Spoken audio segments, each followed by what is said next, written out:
Hello friends, welcome to my channel SNCI next. Myself doctor Mayur Sahita and इस video के अंदर हम एक इंडिया के सबसे इम्पोर्टेंट सर्वे के बारे में डिस्कस करने वाले हैं, जिसका शॉर्ट फॉर्म है NFHS एंड जिसका फुल फॉर्म हो जाता है national family health survey. National family health survey जो है वो किसके अंडर किया जाता है, इसकी सैम्पलिंग किस तरीके से की जाती है कि भाई वो पूरे एक कंट्री को रिप्रेजेंट कर रहा है, वो भी इतने 1.4 बिलियन पीपल लोगों को रिप्रेजेंट कर रहा है।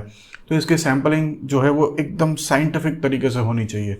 सो ये किया जाता है under the ministry of health and family welfare के अंडर में, और इसकी जो नोडल एजेंसी जो है that is the IIPS, international institution for population science, जो कि बॉम्बे के अंदर जो है वो सिचुएटेड है।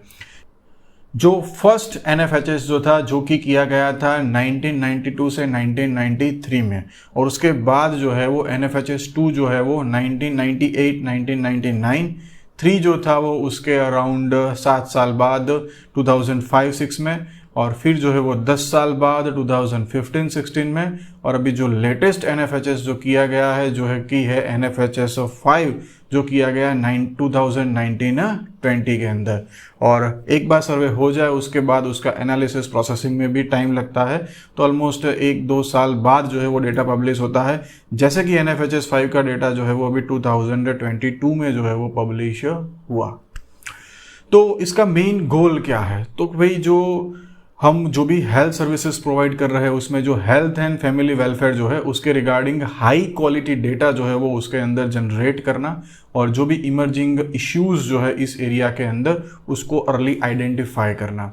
तो इसके लिए जो है वो हम किस तरीके से सैम्पलिंग करते हैं कि वो पूरे कंट्री को जो है वो रिप्रेजेंट कर देता है। तो इसके अंदर जो है वो सैंपल जो लिया जाता है all the states and all the districts, almost 28 states and 707 districts and UTs जो 8 है, वहाँ से जो है वो ये डेटा जो है वो कलेक्ट किया जाता है। इन सारे एरियाज़ को जो है वो बेसिकली डिवाइड किया जाता है PSUs के अंदर, प्राइमरी सैम्पलिंग यूनिट्स के अंदर।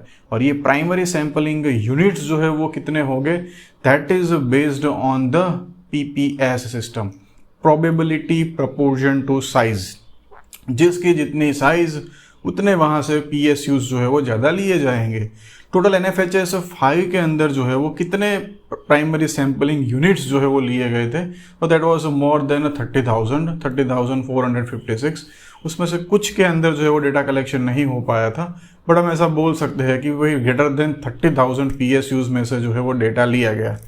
अब ये जो प्राइमरी सैम्पलिंग यूनिट हमने तैयार किया वो किस तरीके से तैयार किया, तो उसके लिए जो है वो उसको डिस्ट्रिक्ट्स जो है उस डिस्ट्रिक्ट्स को जो है 2 पार्ट में हम डिवाइड करते हैं, एक है अर्बन और एक है रूरल।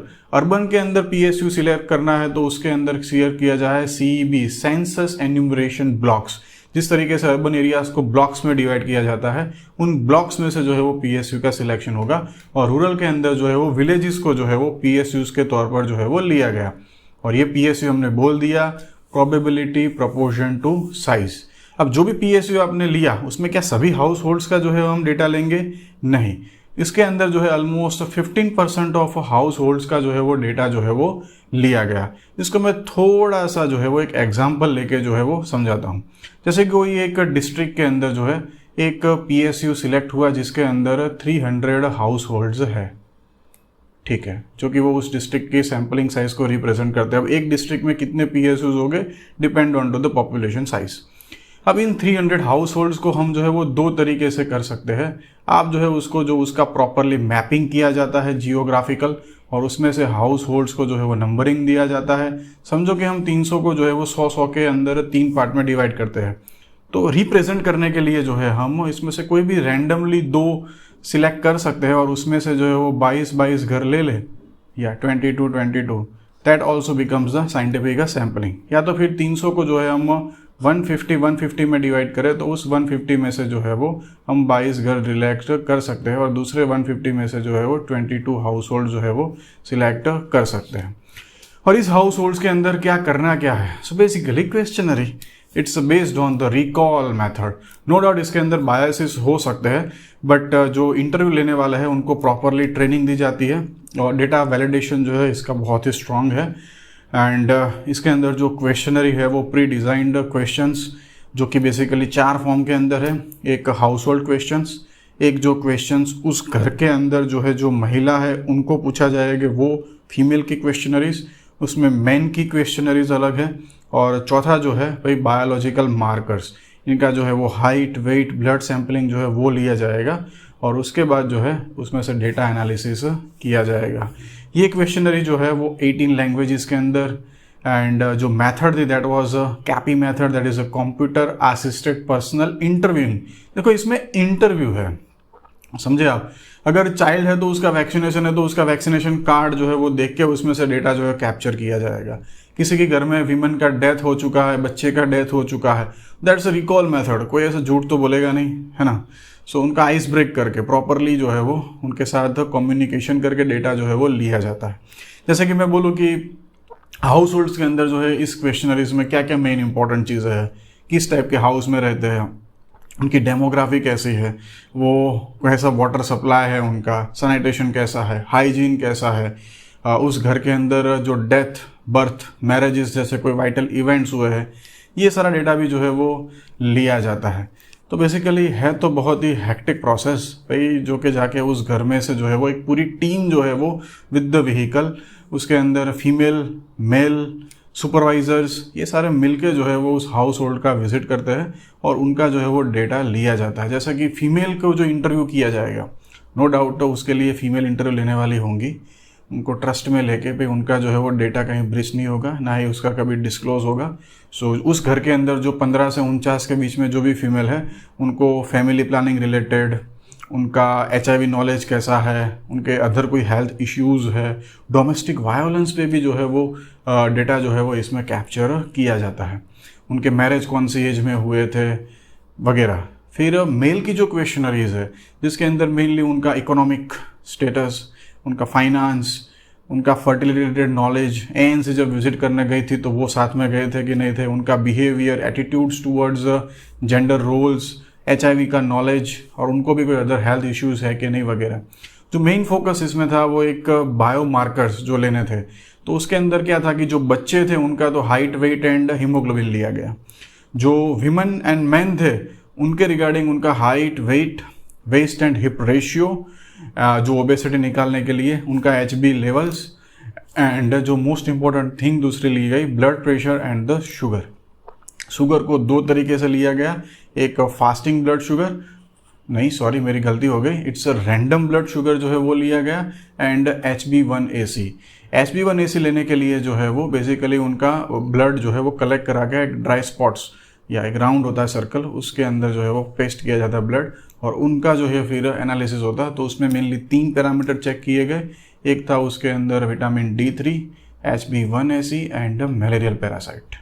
तो इसके हिसाब से जो है वो हमको डायबिटीज़ का prevalence, malaria and vitamin D3 deficiency, तो ये सारी चीज़ें जो है वो एक क्वेश्चनरी बेस्ड जो है वो एक चीज़ें है और एक मेजरमेंट बेस्ड जो है वो चीज़ें NFHS 5 के अंदर जो है वो ली गई। इसमें मैं ज़्यादा तो जो है वो ज़्यादा डेटा पॉइंट के अंदर तो घुसना नहीं चाहता। जो मेरा मेन कंसर्न था कि NFHS एक्चुअली होता कैसे है, पूरे कंट्री के अंदर जो है वो किस तरीके से जो है वो PSUs सिलेक्शन है, किस तरीके से PSUs में से 15% हाउस होल्ड सिलेक्शंस है और उनमें जो है बेसिकली मैन विमेन का जो है वो इंटरव्यू है। एक्चुअली देखा जाए तो टोटल इस NFHS 5 के अंदर है वो 6 लाख से भी ज़्यादा हाउस होल्ड्स को जो है वो इंटरव्यू किया गया था और फिर जो है वो डेटा जो है उसका कंपाइलेशन करके दिया गया। तो उस डेटा के अंदर जो है वो वैसे सर्वेस को जो है वो डेटा पॉइंट के लिए बहुत ही सुपीरियर माना जाता है। So it has provide very good high quality of data. इसमें सबसे जो मेन अच्छी चीज़ थी इस बार के सर्वेस के अंदर वो था TFR, टोटल फर्टिलिटी रेट, जो हमारा जो है वो 2 के आसपास जो है वो आ चुका है। इसका मतलब ये है कि अब जो है हमारे देश के अंदर ऑलमोस्ट पॉपुलेशन जो है वो नहीं बढ़ेगी। अब हम जो है वो हमारी डेमोग्राफी जो है वो एक स्टेबल फेज के अंदर जो है वो जा रही है। मतलब कि जितने बर्थ हो रहे हैं बराबर, मतलब जितने लोग हैं उतने ही अब नए बर्थ हो रहे हैं। मतलब एक कपल है हस्बैंड वाइफ तो 2 है, तो उसमें से 2 ही जो है वो मैक्सिमम एवरेज जो है वो निकल के आ रहा है। मतलब कि हम एक रिप्लेसमेंट लेवल के ऊपर जो है वो आ चुके हैं। एंड जो अर्ली मैरिजेस थे वो कम हो चुके हैं। जो डोमेस्टिक वायलेंस था, टीनेज प्रेगनेंसीज है, ये सारी चीज़ों में गिरावट आई है। और इंस्टीट्यूशनल बर्थ जो है, मतलब कि अब लोग जो है वो हॉस्पिटल्स में जाकर डिलीवरी कराना प्रीफर करते हैं, जो 89% के अराउंड है। टारगेट तो है हमारा 99-100%। एंड इम्यूनाइजेशन कवरेज जो है वो 77% के आसपास आ रहा है, जो भी अभी भी कम है, उसको भी और बढ़ाना है। जो मेन हमारा इश्यूज जो है माल न्यूट्रिशन रिलेटेड, उसमें स्टंटिंग है या वेट फॉर हाइट, वो जो चीज़ें है वो अभी भी हमारी बहुत कम नहीं हुई है। एंड जो सबसे डेंजरस चीज़ इसके अंदर निकल के आई है वो है ओबेसिटी। हमारे कंट्री के अंदर जो है वो अब ओबेज लोग जो है वो ज़्यादा बढ़ रहे हैं। उसका जो प्रिवलेंस जो है ऑलमोस्ट 23-24% या हम ऐसा बोल सकते हैं कि हर 4 में से एक व्यक्ति जो है वो बेसिकली ओबेज है। जब ओबेसिटी बढ़ती है तो NCD, non communicable diseases, diabetes, hypertension का जो है वो इंडिया अब हब बनने वाला है। सो ये भी एक अलर्ट है हमारे लिए।